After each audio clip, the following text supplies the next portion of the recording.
it pop up in the corner, but you can't say nachos. So good. All right, good. We are live on YouTube. Awesome.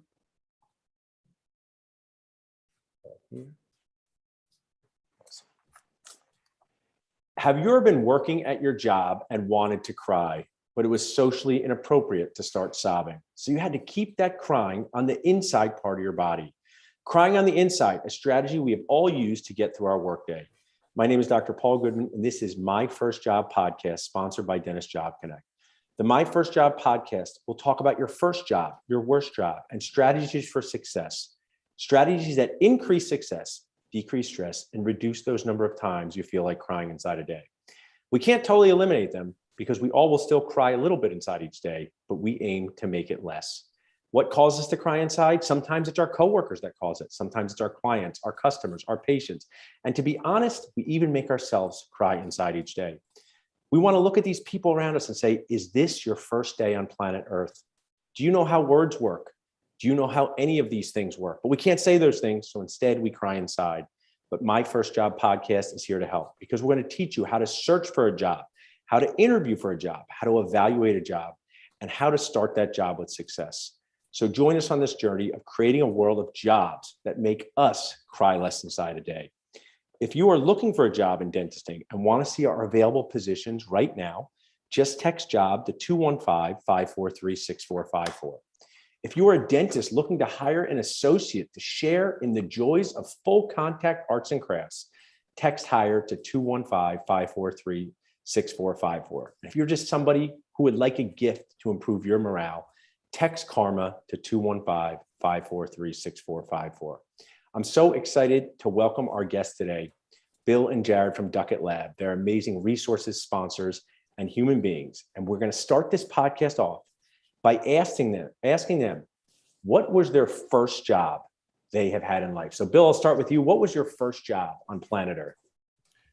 You know, it's interesting because, excuse me, probably like a lot of people, I had kind of miscellaneous type jobs, not really something that you would say is a bona fide, you fill out a W-9 and you get a paycheck that has taxes withheld. You know, I mean, you're talking about. Did they actually put the money on the table? I mean, as much as you could say like mowing grass and coaching tennis and all these kind of things. Yeah, I mean, so I had those, but my first really true job was I worked overnight at a convenience store in this really small town near my hometown. And it was interesting. It wasn't really an enjoyable job. It probably wasn't my worst job, but it was interesting because, you know, I was I was late teens and I really didn't know how to interact with people that were not my age. And you'd have all different kinds of people coming in. I mean, this was in the sticks, like I was saying, we're from Missouri, right? So we would get all different kinds of people coming in, and it was just interesting. You kind of learned how to interact with people. You know, you learned how to interact with coworkers. You kind of learned about management styles from the owner and, you know, whether they were absentee or whether they were really involved. So like I said, that would be my first really true job where I actually got a paycheck. And I like that. And I also might file taxes. You know, some of these cliche things, you learn more from your failures than your success here, but you learn from sometimes these challenges, these life lessons. And it sounds like just working with people at different ages and stages of life, Bill, as a young person was a real life lesson. You probably thought sometimes, I don't know if I'm supposed to be in charge of all this, but I am in charge of it. I got to figure it out. Well, and at that point, working overnight was kind of or I worked sometimes late into the night, and sometimes I would have the early morning shift. So it really kind of taught me a little bit of discipline too, because to my parents' credits, they were like, hey, it's your deal. We're not going to wake you up. You know, we're not going to ride you to go. I mean, this is you, and you made a commitment and you need to live it out. So it was the job version of, if you were going to get this dog, you're going to take care of it. Right. Exactly. Yeah, that's exactly what it was. Now I'm going to go to Jared. Jared, tell us about your first job here on Earth.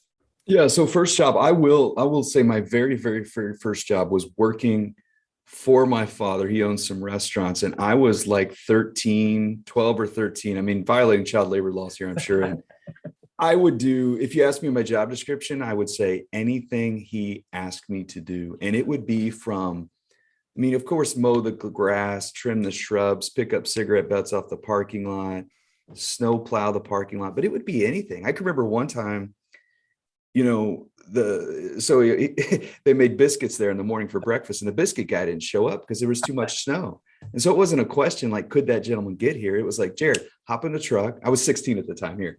Jared, hop in the truck, go pick him up. So I'm just sliding down roads, picking up the biscuit boy, like hop in the back. I can't stop. We got to go. So, people at that breakfast carbs because the biscuit guy is probably the celebrity, right? Yeah, biscuit guy. You don't know how important a person is until you make the biscuits. I mean, We're from the South, Paul. I mean, biscuits are important to us. Man. I was just talking about muffins and croissants yesterday. Cool. So I intentionally did this, and I want to try to create more content where we talk about what we do as people, and really haven't even said what we do for dentists. So let me shift gears a little bit, Bill and Jared, just to orient our audience here. What do the two of you do? I said you're great sponsors, great friends, great resources, but now let's take it back to dentistry. Bill, what does Duckett Ladd do in their daily life to help dentists increase success and decrease stress? So the really short answer is that we are a dental-focused CPA and advisory firm that sees somebody who's in the business of dentistry as they're on an entrepreneurial journey. I think you call it the circle of dentistry life. Yeah. And our goal is to try to build out products, services, and content that can help them no matter what phase they're in along their journey from the beginning, be the beginning of day one of D1 all the way to the minute that they sell their practice and retire and they're moving on to their next. So we try to help them. I like providing that context. Jared, keeping in line with the biscuit guy, right? Let's say the two of you make this senior PGA tour. Bill wins the lottery and you're going to leave dental focused accounting and say this was a great run, but we're going to do something else. If you look back, why would you tell a dentist in the United States it's important to work with someone who's dental focused? What makes us special? What makes us like the biscuit guy? What are some of the things in the dental circle of life that really are unique to our field? Yeah. I mean, what, speaking to specifically dental focused, I mean, you have to know the industry in and out. There's specific things to dental that are different to other industries. And if you're working with an individual that just sees it every single day, just like the biscuit guy, he makes biscuits every single day. It's not a question what type of biscuit, or what he's going to put on the biscuit. It's like, this is what I do. Same thing with dental focused, anything, dental focused attorneys, accountants, etc. That's what they do. They know it in and out. And that's why being niche driven like that makes the most sense. And keeping in line with this, and I just, we do brokerage, and I just am helping co-broker practice where these people need your help because this is a practice that's $1.4 million. It's fee for service. It's a great practice. So I said to the broker, why do you need my help? He's one of my friends. I'm like, don't you have a lot of people? He goes, well, a lot of these young dentists are getting advice from their mentors that's too big a practice to buy, when actually those are the practices that have the best cash flow. Is that accurate to say, Bill? Yeah, I mean, I think there's a lot of nuance in acquisitions and dispositions. And I think that is something that it is a little bit of a mental barrier for people to see is that price.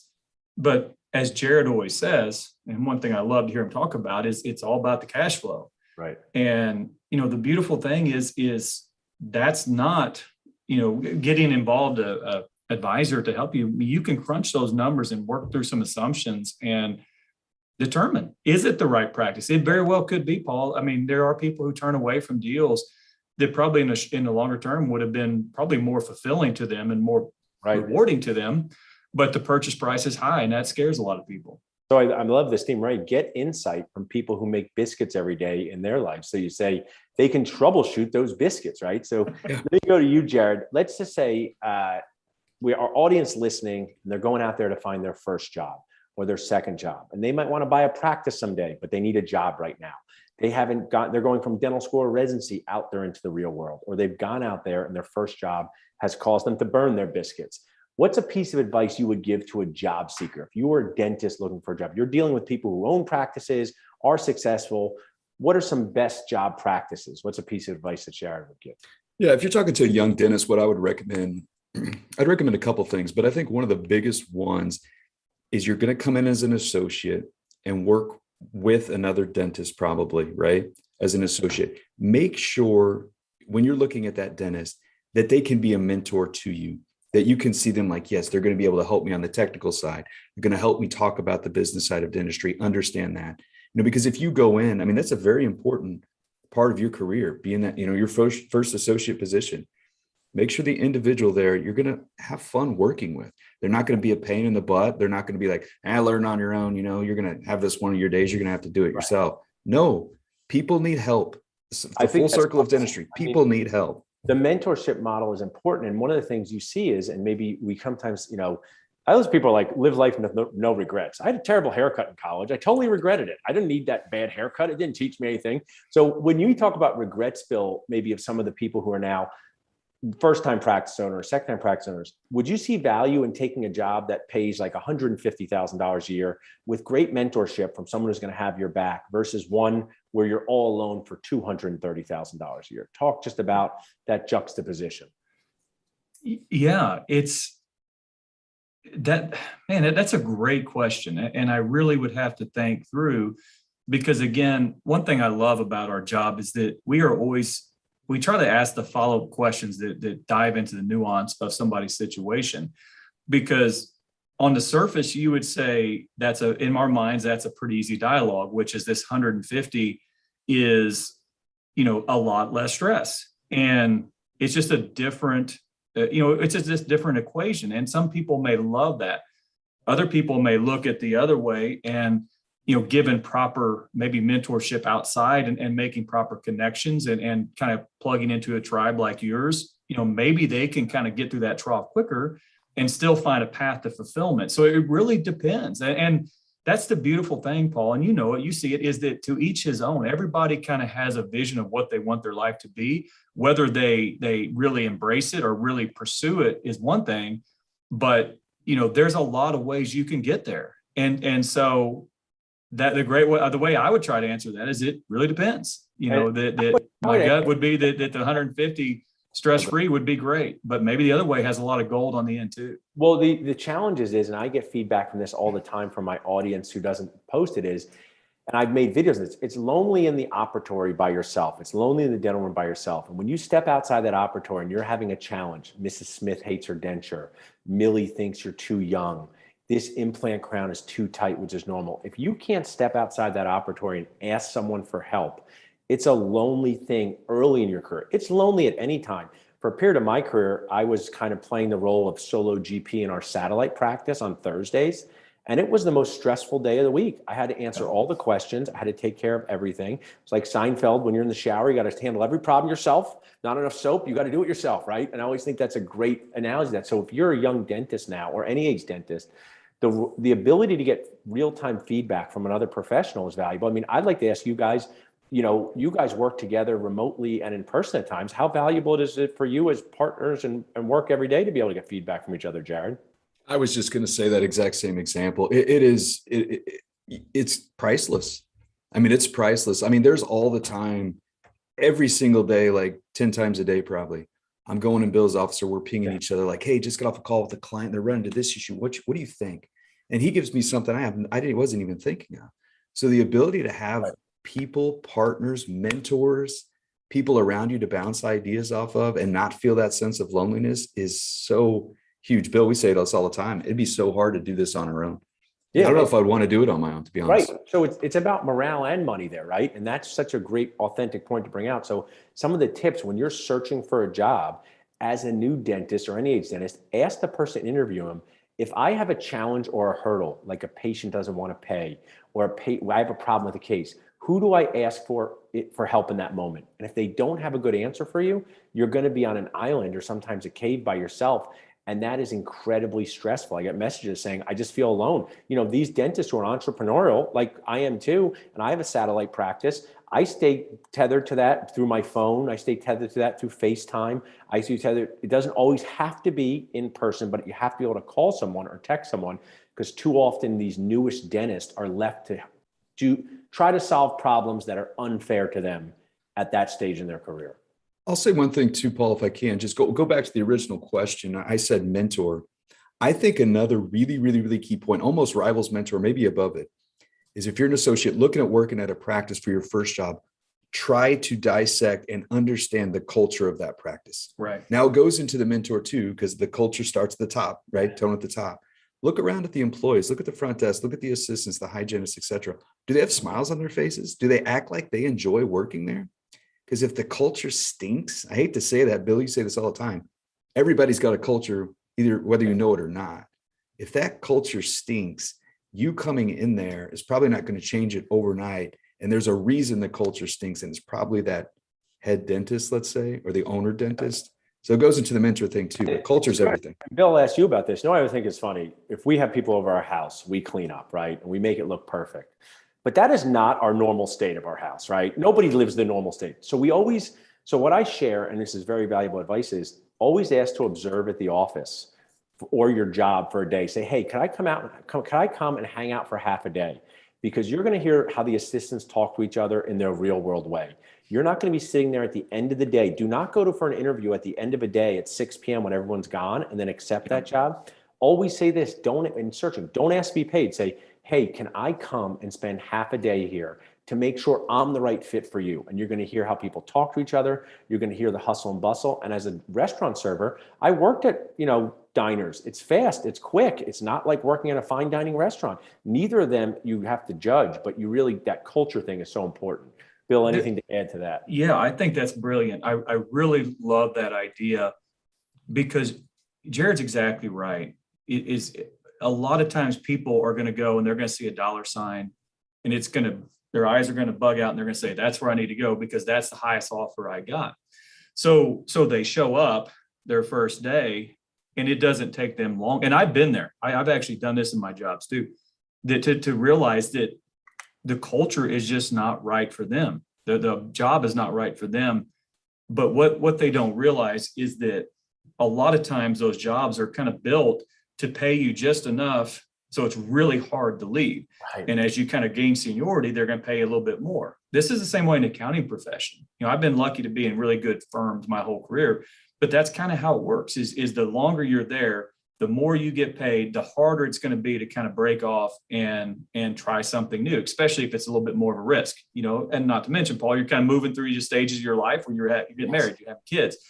So it's very important for a lot of associates, their end game is going to be to not own, which is 100% fine. In that case, you certainly want to be in a situation that you're actually going to be enthusiastic, energized to go to work. You're going to feel good and safe when you're there, and you're going to feel fulfilled when you come home. And they're out there. You just have to vet them out.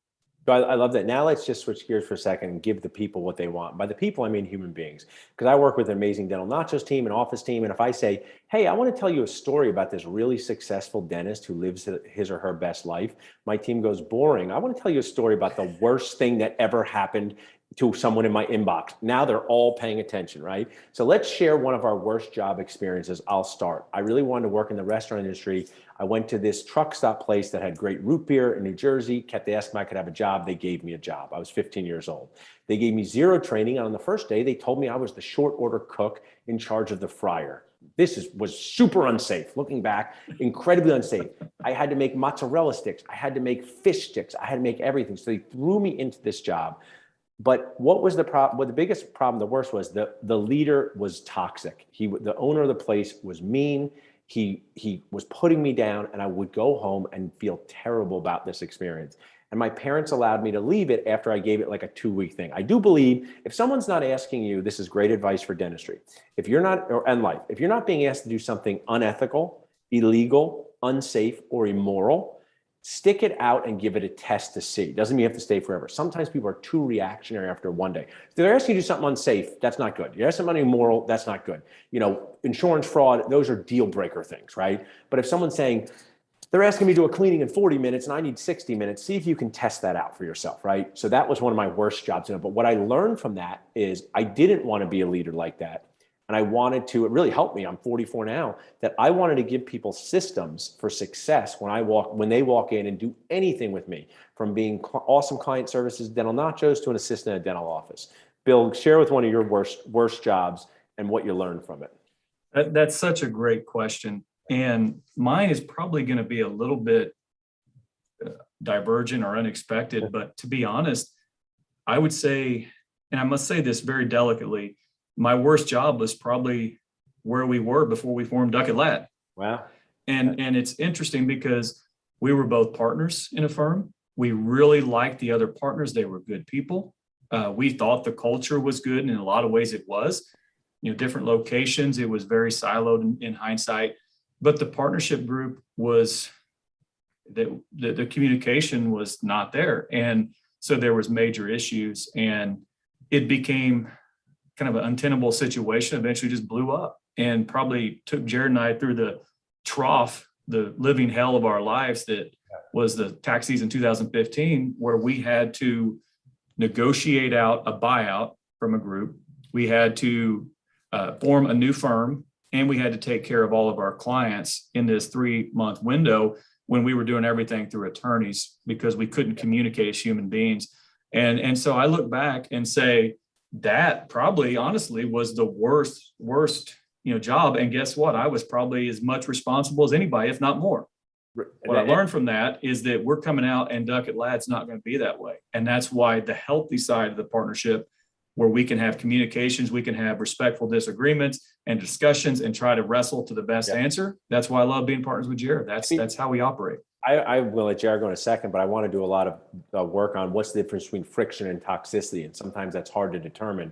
And it sounds like you were in an environment that was toxic. And I did a video recently for dentists or really anyone saying, do you want that? I'm a big movie fan. The Breakup, Vince Vaughn said, who wants to do the dishes, right? I love that line. So, do you want to walk into where you work, right? When you get out of your car, off that subway stop, out of the Uber, do you want to walk in there, and what feeling do you have in your stomach? Is it like that feeling you got a bad grade on a test? There's no amount of money people can pay you to make that go away. And that sounds like you were in an environment like that, Bill. And even though you were probably at a very high level in your career, it was not the right place to continue to stay. It was a trough, and we didn't know it. And this is kind of where we look at people who come to us, Paul, and they're frustrated. It's oftentimes because there's foundational things that go back to Jared's 4 pillars of business: leadership, team and talent, growth, profitability, and systems and processes that were broken or really non-existent. And that was how we were. And again, I say that with respect because these were good people. And we, as a partner group, we really liked each other, but there was meetings after meetings, and there was just a lot. I never really tried to think of it as toxicity. Maybe it was. I try to give us all a benefit of the doubt and say it was just terrible communication and then some of these gut reactionary results. Some of these happen because of that. Be like health, like Jared said, friction and toxicity is like a feeling-based thing, right? And sometimes what becomes normal friction transforms the toxicity. Sometimes something that's toxic can actually transform the other way. These are the things they definitely don't teach us and should talk more in school. But Jared, how about you? What was one of your worst positions, and what did you learn from it? Yeah, no, I'll agree with Bill on the position there, but I'll go another route. So in college, and actually met Bill here too, to be honest with you, but in college, I worked for a driving range. Right. And my job was to go out and pick up the golf balls. And you think like, hey, that's not a bad job, Jared. You get to sit in a golf cart, you got the funky thing on the front, and you pick them up. But that's not the case. I mean, paint the picture of being in a 50-year-old tractor with this weird built cage around you. And hit you probably too. Oh my goodness. They had, this cage around you with so many different holes that were like patched with chicken wire. And you would think, you would have balls that would just shoot in the cage and rattle all around and hit you. And you would think like the younger kids, like the 10-year-olds, 12-year-olds, 16-year-olds would be the one trying to hit you. No, it's the 75 to 85-year-old guys out there. They're just trying to smoke you. You can see them lining up on you, right? Oh yeah. They're like, here he comes. Let's get him in. That was a terrible job because you just get beat up every day and it was just monotonous. But if you think about what I learned from that to a degree, just kind of analogize this out, is that things are going to come at you every single day from all different angles. Even, talk about dentists. You go to work, you don't know what's going to happen that day. Right. You have no idea, but you have to be prepared to dodge, right? Let's go dodgeball here. You have to learn how to deal with the stuff that's coming at you. And the key is to prepare for that stuff as it comes. This gets in the golf cart thing is great. And, maybe it's in your world from turning off a Zoom meeting or picking up the phone. In my world, I can walk from one operatory where someone says, I'm the greatest dentist ever, right into the other operatory where someone says I'm the worst dentist ever. And it's that mental flexibility is really a key to surviving when you're working directly with people. If you work at a place where you work with widgets or you work with cupcakes, which probably has its own challenges, it's different. So I really like that. Well, the theme of this, you guys have shared so much great value. There's the theme of this is sitcom length sharing. So as we come to the end, I'm going to ask 2 questions. What was your favorite sitcom of all time? I'll go first. And how can people reach out to you? So truly my favorite sitcom of all time, even though I'm an enormous Seinfeld fan, is Family Ties. I loved Alex P. Keaton. I love Michael J. Fox. So back in the day, I would not miss an episode. I think kids these days, Bill and Jared, they didn't realize we had to remember what happened on Wednesday night for a whole week. There was no. Sometimes they do a recap at the beginning, though. Yeah, if it's a big enough theme, they would do a recap. But like, there's no DVR, where it's like, there's no Netflix that throws the next. I like now how Netflix just starts the next episode. They don't even ask you if you want it, right? Just like how I Nacho, just open up your mouth and start it. So, Jared, what's your favorite sitcom of all time?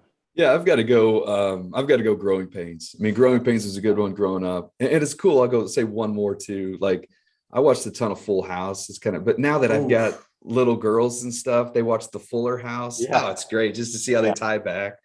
But those two are great. Those are great ones. How about you, Bill? Yeah, Jared, you stole mine. I mean, I was actually going to try to get combative with Paul because it feels like there's a Family Ties camp and there's a Growing Pains camp, and never the twain shall meet. For me, I always just loved like Mike Sievers. For like my little adolescent mind, he was just so mischievous and just always causing problems and mischief. Alex P. Keaton was kind of cool, but I didn't understand the nuance of like how they were opining on Reaganomics and stuff back then. I wasn't smart enough to figure that out. I think in the world of celebrity, am I misremembering? Was Leo DiCaprio? Yeah, he was kind of the little brother, I think, that was brought in. He was young, to try to keep the ratings going, and he actually blew it up and became a monster star. So, well, you guys shared so much value. If someone's listening and says, "Hey, I need to reach out to a dental focused accountant to find a job, buy a practice, hire an associate, or sell their practice," 4 major decisions. Jared, what's the best way for them to reach out to you guys? Yeah, go to our website, check it out, ducketlad.com, 2 T's, 2 D's. Click on the Work Together form. We just love talking to dentists wherever they're at in their journey, but particularly in someone who's interested in buying into a practice, buying a practice, whatever that looks like. We love talking to dentists every day. Awesome. You can just text CPA to 215-543-6454. And if you're looking to find a job and want to search all of our jobs for free, just text job to 215-543-6454. Or if you're looking to hire an associate, just text hire to 215-543-6454. Thanks for being on the show, guys. You got it. Thanks, Paul.